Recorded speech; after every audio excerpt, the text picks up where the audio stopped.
Hello friends, जय हिंद। तो देखिए, जितने भी लोग अभी क्षेत्रीय कार्यकर्ता का परीक्षा लिखने वाले हैं, ये हम एक जो है साइंस का प्रैक्टिस सेट लेकर के आए हैं। ठीक है, साइंस का प्रैक्टिस सेट हम लेकर के आए हैं और इसमें 20 सवाल को कंप्लीट करेंगे। और सारे जो है वीवीआई सवाल हैं, जो कभी ना कभी किसी न किसी परीक्षा में पूछे जा चुके हैं। हो सकता है कि इसमें 20 में से एक सवाल आपका फंस जाए। तो चलिए हम लोग बिना समय को बर्बाद किए शुरू करते हैं पहला सवाल से साइंस का। दूध दुग्ध निष्कासन हार्मोन जो है ऑक्सीटोसिन का स्रवण किस ग्रंथि के द्वारा होता है? 91 का आपको आंसर करना है। इसका आंसर कर दीजिएगा, पीयूष ग्रंथि से होता है। ऑक्सीटोसिन हार्मोन का जो है स्रवण पीयूष ग्रंथि के द्वारा होता है ना। और ऑक्सीटोसिन जो है हमारे शरीर की चिकनी पेशियों पर कार्य करते हैं और उनके संकुचन को प्रेरित करता है। और जो मादा जो होते हैं, जो महिला होते हैं, उनमें यह जो है प्रसव के समय में गर्भाशयी पेशियों के संकुचन और दूध ग्रंथियों को दूध के स्रावन को प्रेरित करते हैं। जैसे मान के चलिए कोई महिला अपना बच्चा को दूध पिलाते हैं तो क्या होता है, यही सब होता है ना। तो ये दुग्ध निष्कासन हार्मोन ऑक्सीटोसिन का स्रवण जो है किस ग्रंथि से होता है? पीयूष ग्रंथि के माध्यम से होता है। इसको याद रखिएगा। 92 नंबर सवाल है, देखिए, प्रोजेस्टेरोन हार्मोन का उत्पादन कहाँ से होता है? 92 का आंसर कर दीजिएगा, सी, अंडाशय से होता है। अंडाशय जो है एक प्राथमिक मादा लैंगिक अंग है जो प्रत्येक मासिक चक्र में एक अंडे को उत्पादित करते हैं। इसके अतिरिक्त अंडाशय जो है 2 प्रकार की स्टेरॉयड हार्मोन समूहों का भी उत्पादन करते हैं, जिन्हें प्रोजेस्टेरोन और एस्ट्रोजन कहा जाता है। ठीक है, तो प्रोजेस्टेरोन जो है ये अंडाशय से उत्पादन होता है। ठीक है, अगला सवाल की ओर बढ़ेंगे। देखिए, ये जो है बहुत इंपॉर्टेंट सवाल है, बहुत कॉमन सवाल है और बहुत इंपॉर्टेंट सवाल है। हर किसी को इसका आंसर पता होना चाहिए। घरों में विद्युत परिपथ को किस क्रम में लगाया जाता है? एकदम रट लीजिए इसको। 93 का आंसर कर दीजिएगा भी, समानांतर क्रम में। ठीक है, पासरु क्रम कहिए या फिर समानांतर क्रम कहिए। घरों में जो विद्युत परिपथ लगाए जाते हैं इसी क्रम में लगाए जाते हैं। अगला सवाल 94, देखिए, संपूर्ण जैव मंडल में सर्वाधिक मात्रा में कौन सा प्रोटीन पाया जाता है? प्रोटीन शरीर के लिए बहुत ज़्यादा इंपॉर्टेंट होता है ना। तो सबसे अधिक जो पाया जाता है वो कौन सा होता है? देखिए, तो संपूर्ण जैव मंडल में सर्वाधिक प्रचुरता में मिलने वाला जो प्रोटीन होता है वो होता है रूबिस्को है ना। और तथा प्राणी जगत में सर्वाधिक प्रचुरता में मिलने वाला प्रोटीन को कोलेजन कहा जाता है। तो इसका हम लोग क्या कर देंगे? रूबिस्को कर देंगे इसका आंसर। और जो प्राणी जगत हैं, ठीक है, उसमें कर देंगे कोलेजन। तो अभी इसका इस सवाल का आंसर हो जाएगा ऑप्शन बी। अगला सवाल की ओर हम लोग बढ़ेंगे। 95 नंबर, देखिए, पूछ रहा है कि निम्नलिखित में से कौन सा जीवों में अनुवांशिक सूचनाओं का संवाहक होता है? 95 नंबर का आंसर हम लोग कर देंगे सी, न्यूक्लिक अम्ल में। सवाल क्या पूछ रहा है कि निम्नलिखित में से कौन सा जीवों में अनुवांशिक सूचनाओं का संवाहक होता है? तो न्यूक्लिक अम्ल इसका आंसर हो जाएगा। अगला सवाल है, मानव नेत्र में प्रकाशग्राही कोशिकाएं कहाँ पाई जाती है? जो मानव नेत्र, जैसे हम लोगों का जो आँख है, इसमें प्रकाशग्राही कोशिकाएं किस जगह पर पाई जाती है? तो हम लोग कर देंगे रेटिना, दृष्टि पटल पर, है ना। रेटिना कहिए या फिर हिंदी में कहिए उसको दृष्टि पटल। कोशिकाओं की 3 तंत्रिकीय परतों में बनी होती है। अंदर जो होता है, अंदर से जो है बाहर की ओर गुच्छिका कोशिकाएं होती है। उसके बाद होती है द्विध्रुवीय कोशिकाएं होती है। उसके बाद होती है प्रकाशग्राही कोशिकाएं। और प्रकाशग्राही कोशिकाएं 2 प्रकार की होती है, एक होता है शलाका और शंकु। और इन कोशिकाओं में प्रकाश संवेदी प्रोटीन प्रकाशीय वर्णक भी होते हैं। तो इसका आंसर सी कर दीजिएगा। नेक्स्ट क्वेश्चन है 97 नंबर, देखिए, पश्चमाभी पेशियों के धीरे धीरे दुर्बल होने पर क्रिस्टलीय लेंस की लचीलेपन में कमी आने के कारण कौन सा दृष्टि दोष उत्पन्न हो जाता है? बहुत इंपॉर्टेंट सवाल है। 97 का कर दीजिएगा, जरा दूरदृष्टिता। ये हो जाता है दृष्टि दोष उत्पन्न कब? जब पश्चमाभी पेशियां के धीरे धीरे दुर्बल होने तथा क्रिस्टलीय लेंस के लचीलेपन में कमी आने लगते हैं, तो जरा दूरदृष्टिता बीमारी जो है हो जाता है, देखने से संबंधित है। अगला सवाल देखिए, कौन सा कण आवेश मुक्त है? 98, कौन सा कण जो है आवेश मुक्त है? 98 का सी कर दीजिएगा आंसर। न्यूट्रॉन जो है ये क्या है? आवेश मुक्त है। नेक्स्ट क्वेश्चन की हम लोग बढ़ेंगे 99 नंबर, देखिए, एक वयस्क मनुष्य में रक्त की कुल मात्रा कितनी होनी चाहिए या फिर कितनी होती है? 99 का हो जाएगा 5 से 6 लीटर। रक्त जो है एक विशेष संयोजी ऊतक होता है जिसमें द्रव और मैट्रिक्स और प्लाज्मा आदि मिक्स होते हैं ना। और एक वयस्क जो होते हैं 70 किलोग्राम का अगर कोई व्यक्ति है तो उसकी कुल रक्त मात्रा कम से कम 5 से 6 लीटर के बीच होना ही चाहिए। अगर यदि इससे कम है तो दिक्कत है। 100 नंबर सवाल, देखिए, निम्नलिखित में से कौन सी राशि सदिश यानी कि सदिश राशि नहीं है इनमें से? 100 नंबर का कर दीजिएगा डी, आयतन।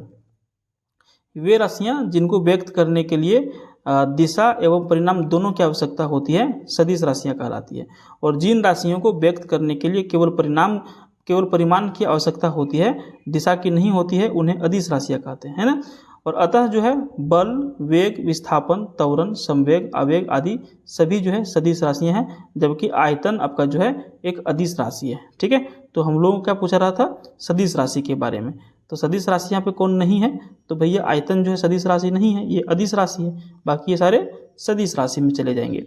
101 नंबर सवाल देखिए, निम्नलिखित में से किसने न्यूटन से पूर्व ही बता दिया था कि सभी वस्तुएं पृथ्वी की ओर गुरुत्वाकर्षित होती हैं।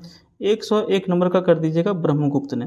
ब्रह्मगुप्त जो है गुप्तोत्तर कालीन गणितज्ञ एवं खगोल शास्त्री थे। इन्होंने जो है ब्रह्म सिद्धांत की रचना किया और सर्वप्रथम इन्होंने बता दिया कि जो है पृथ्वी जो है सभी वस्तुओं को अपनी ओर आकर्षित करती है। तो ब्रह्मगुप्त इसका आंसर हो जाएगा। अगला सवाल है, इंपॉर्टेंट सवाल है, विटामिन B12 आमतौर पर किस में मौजूद नहीं होता है, बहुत ज़्यादा इंपॉर्टेंट सवाल है। 102 नंबर का करिएगा बी, वनस्पति आधारित खाद्य पदार्थों में। ठीक है, विटामिन B12 जो है आमतौर पर वनस्पति आधारित खाद्य पदार्थों में नहीं मिलता है, बल्कि यहाँ पर जो है जंतुओं से प्राप्त खाद्य पदार्थों जैसे कि अंडा हो गया, मछली हो गया, मीट हो गया, डेयरी उत्पाद हो गया, इसमें सभी में पाए जाते हैं, जबकि वनस्पति आधारित खाद्य पदार्थ में विटामिन B12 नहीं पाए जाते हैं। अगला सवाल 103 नंबर देखिए, लिटमस विलयन जब ना तो अम्लीय होता है और ना ही क्षारीय होता है, तब वह किस रंग का होता है। बहुत इंपॉर्टेंट सवाल है ये प्रैक्टिकल वाला करने वाला सवाल है। इसका आंसर कर दीजिएगा 103 का, ये बैंगनी कलर का हो जाता है। लिटमस विलयन बैंगनी रंग का रंजक होता है, जो थैलोफाइटा समूह के लीचेन पौधे से निकाला जाता है। प्रायः इसे जो है सूचक की तरह उपयोग किया जाता है। और लिटमस विलयन जब ना तो अम्लीय होता है और ना ही क्षारीय होता है, तब यह जो है बैंगनी रंग का हो जाता है। ठीक है, अगला सवाल है 104 नंबर देखिए, कपड़ों पर लगे हल्दी के दाग जब क्षारकीय प्रकृति वाला साबुन रगड़ते हैं तब उस धब्बे का रंग भूरा लाल हो जाता है। ऐसा इसलिए होता है क्योंकि आप भी देखिए कभी खबर खाना वाना बनाते होंगे, हॉस्टल में रहते होंगे, तो जो है ना बनियान वगैरह पहनते हैं, कपड़ा पहनते हैं, सूट पहनते हैं, उसमें कर दी हल्दी का रंग जो है लग जाता है ना, और जब उसको साबुन से धोते हैं तो उसको ध्यान दीजिएगा, इसका रंग बदल जाता है, भूरा लाल रंग हो जाता है। ऐसा क्यों होता है, यही हम लोगों से सवाल में पूछा जा रहा है। आंसर हम लोग कर देंगे सी, हल्दी एक प्राकृतिक सूचक है इसलिए, है ना। 104 नंबर का सी, कपड़ों पर लगे हल्दी के दाग जब क्षारकीय प्रकृति वाला साबुन से हम लोग धोते हैं, रगड़ते हैं उसको, तब उस धब्बे का रंग जो है भूरा लाल में बदल जाता है। ऐसा इसलिए होता है क्योंकि हल्दी एक जो है प्राकृतिक सूचक है। ठीक है, यही रीजन है और कुछ रीजन नहीं है। अगला सवाल देखिए, बिड़ाल परीक्षण का संबंध किस रोग से। आप तुरंत जैसे मान के चलिए बुखार आया, खाना नहीं खा पा रहे हैं, आप जब जाइएगा ना तो आपको तुरंत कहेगा मलेरिया और टाइफाइड जांच कराइए भैया, है ना। तो वहाँ पे लिखा रहेगा एमपी मतलब होता है मलेरिया, है ना, मलेरिया का जांच। एक लिखा रहता है बिडाल, यही बिडाल पूछ रहा है ना, बिडाल परीक्षण, इसका मतलब क्या होता है, टाइफाइड होता है। ठीक है, तो टाइफाइड ज्वर की जो है पुष्टि करना ही बिडाल परीक्षण के द्वारा किया जाता है। तो टाइफाइड इसका आंसर कर दीजिएगा।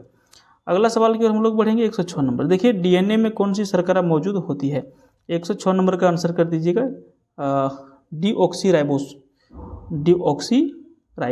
ठीक है, जीवों में जो है दो प्रकार के न्यूक्लिक अम्ल मिलते हैं, है ना। एक मिलते हैं आपका डीऑक्सीराइबो न्यूक्लिक अम्ल जिसको आप डीएनए कहते हैं, और दूसरा मिलता है राइबोन्यूक्लिक अम्ल जिसको आप आरएनए कहते हैं। अधिकतर जीवों में वांशिक पदार्थ डीएनए होता है, और इसीलिए जो है बहुत बार आप सुनते होंगे कि किसी का बच्चा मैच नहीं कर रहा है, कहीं कोई एक्सीडेंट हो गया, तो वहाँ पे डीएनए के माध्यम से ही उसकी जांच किया जाता है ना। तो वही ये डीएनए, इसका पूरा नाम क्या होता है ना, डीऑक्सीराइबो न्यूक्लिक अम्ल, डीएनए। ठीक है, तो डीऑक्सीराइबोस यहाँ पे इसका आंसर हो जाएगा। 107 नंबर सवाल देखिए, निम्नलिखित में से कौन सा संवेग का एसआई मात्रक है। अब संवेग का जो एसआई मात्रक है वो क्या है, ये हो जाएगा केजी मीटर सेकंड का पावर 1। ठीक है, संवेग का एसआई मात्रक किलोग्राम मीटर प्रति सेकंड होता है। ठीक है, इसको शॉर्ट फॉर्म में इस तरह से लिखा जाता है, किलोग्राम मीटर प्रति सेकंड होता है, शॉर्ट फॉर्म में इस तरह से लिखते हैं। अगला सवाल 108 नंबर देखिए, ऊष्मीय विकिरण को किस यंत्र से मापा जाता है। 108 नंबर का आंसर कर दीजिएगा बोलोमीटर। ठीक है, ऊष्मीय विकिरण को किस यंत्र से मापा जाता है, बोलोमीटर से मापा जाता है। आप यहाँ पे एक चीज़ देख रहे हैं, बैरोमीटर। ये बैरोमीटर का प्रयोग कहाँ होता है, तो इससे मापा जाता है वायुमंडलीय दाब को। ठीक है, उसके बाद आप यहाँ पे एक देख रहे हैं कैलोरीमीटर, इससे क्या मापा जाता है, ऊष्मा की मात्रा को मापा जाता है। एक आप यहाँ पे देख पा रहे हैं एरोमीटर, इससे क्या मापा जाता है, इससे मापा जाता है वायु और गैसों के भार और घनत्व को। ठीक है, हालांकि यहाँ हम लोगों को पूछ रहा था ऊष्मीय विकिरण को किस यंत्र से मापा जाता है, तो बोलोमीटर से मापा जाता है। अगला सवाल है, घूर्णन त्रिज्या का एसआई मात्रक क्या है। 109 नंबर आंसर क्या कर दीजिएगा, 109 का डी कर दीजिएगा, मीटर। घूर्णन त्रिज्या का SI मात्रक क्या होता है? मीटर होता है। अच्छा, यहाँ पर देखिए लंबाई घूर्णन त्रिज्या का SI मात्रक, चलिए सर इसका आंसर 109 का D ही रखिए, आप इतना ही जानिए 100 मीटर में। उसके बाद देखिए 110 नंबर सवाल है, प्रकृति में पाई जाने वाली अक्रिय गैसों की संख्या कितनी है? इंपॉर्टेंट सवाल है, आंसर कर दीजिएगा 6। प्रकृति में पाई जाने वाली अक्रिय गैसों की संख्या 6 है। अब आप कहेंगे सर कौन कौन सा, थोड़ा सा नाम बता दीजिए। तो देखिए पहला आपका हो जाएगा हीलियम, दूसरा आपका हो जाएगा नियोन, तीसरा हो जाएगा ऑर्गन, चौथा हो जाएगा क्रिप्टॉन, पाँचवा हो जाएगा जेनॉन और छठा हो जाएगा रेडॉन। ये जो है अक्रिय गैस की संख्या 6 है। तो फ्रेंड्स 20 इंपॉर्टेंट सवाल को आपने यहाँ पे साइंस में कंप्लीट कर लिया है। अगर यदि ये वीडियो पसंद आए तो लाइक करिए और परीक्षा के लिए सभी झारखंड जीके को देखने के लिए चैनल को जरूर सब्सक्राइब करिएगा।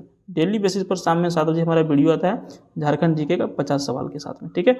तो चैनल को सब्सक्राइब जरूर कर लीजिएगा। धन्यवाद।